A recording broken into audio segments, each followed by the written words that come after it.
Howdy do, y'all. This is John, and today we are talking about The Omen, a movie from 1976 starring Gregory Peck and directed by Richard Donner. And in The Omen, it deals with this married couple. The husband is a diplomat, specifically ambassador to the UK, and their adopted son, Damien. There's some weird stuff going around with him, like his nanny just up and committing suicide for no reason. And as things progress, they start to suspect that Damien may be the Antichrist. Yeah. Very unnerving idea, if you ask me. Okay, so getting into first and foremost what I liked about the movie.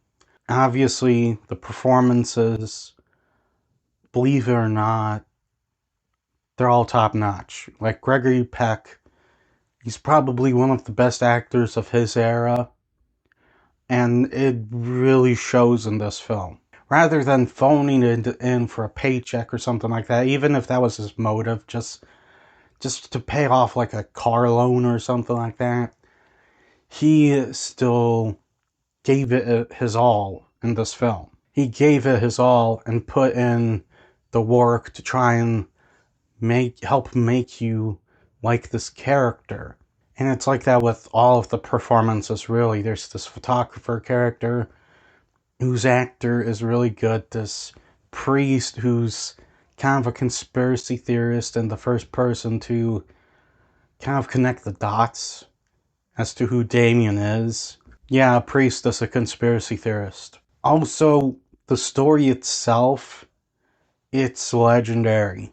It's this couple trying to come to terms with the fact that their son is literally pure evil. He is the Antichrist. I'd also like to point out that this movie was made in an era where, the whole demon child trope had been seemingly done to death, but The Omen was able to actually make another demon child movie and do something different and unique with it.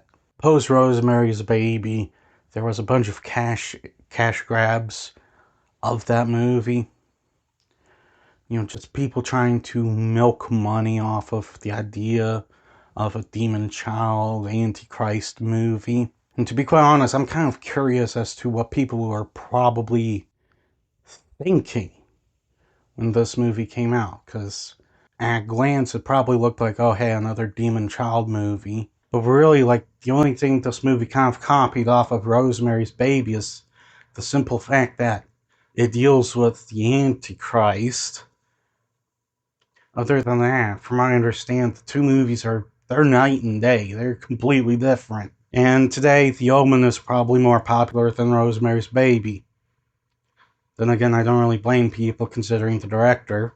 Also, Richard Donner's directing, his execution of this entire film, just holy crap. The movie had a below average budget for a film of this era, and yet Donner was still able to just execute this movie in such a way that you don't know that they did not have the money that like Star Wars had.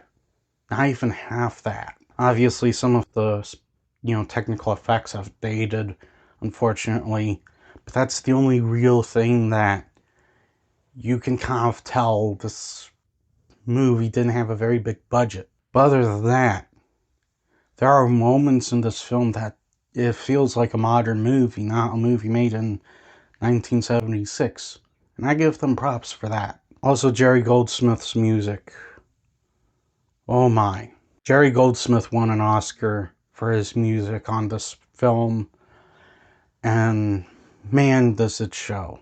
This movie just has like this incredible musical score, and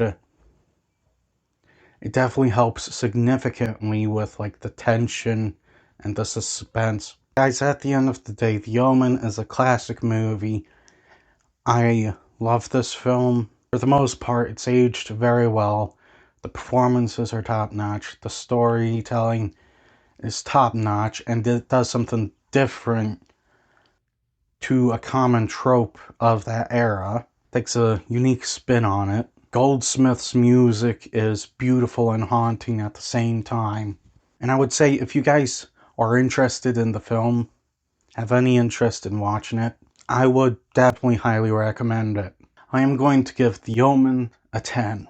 Well, that's all the time I have for today. Please hit the like button if you enjoyed this video. Please also subscribe if you're new to the channel. And as always, please remember, the Badetsky will return.